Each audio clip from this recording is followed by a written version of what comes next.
أعزائنا المشاهدين، سوف نقدم لكم أكلة لن تتصوروا رؤيتها، وهنا سوف نبدأ.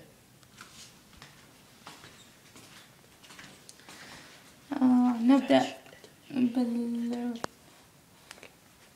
هنا في بالي أن نبدأ في البيض، وهي الأكلة الشعبية المرادة في العراق كافة إنها الفطور. نفتح أولا نسخن الطاوة، نسخن الطاوة.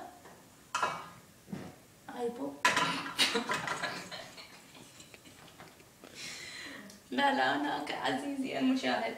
نعم عذرا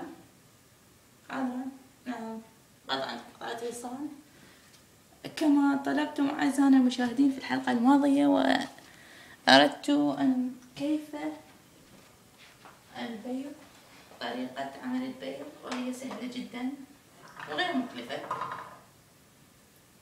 وأشهى أكلة أيضا.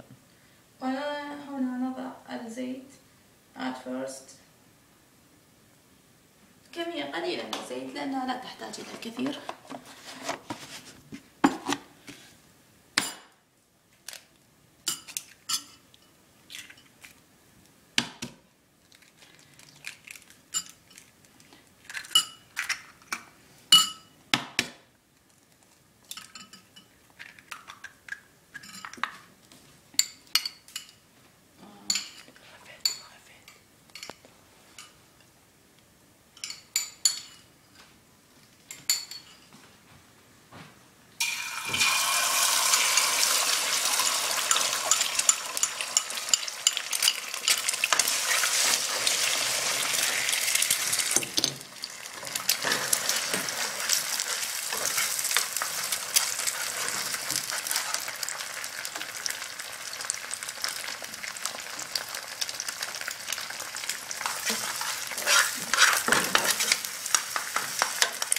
نحضر الملح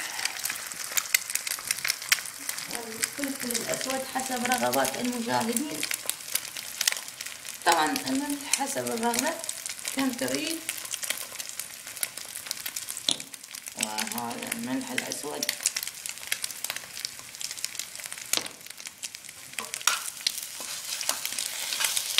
عفوا الفلفل الأسود ليس الملح الأسود.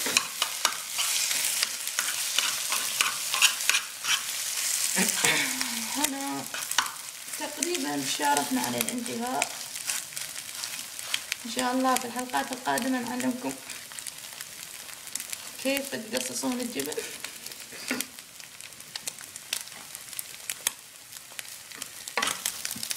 والآن أصبحت الأكلة جاهزة.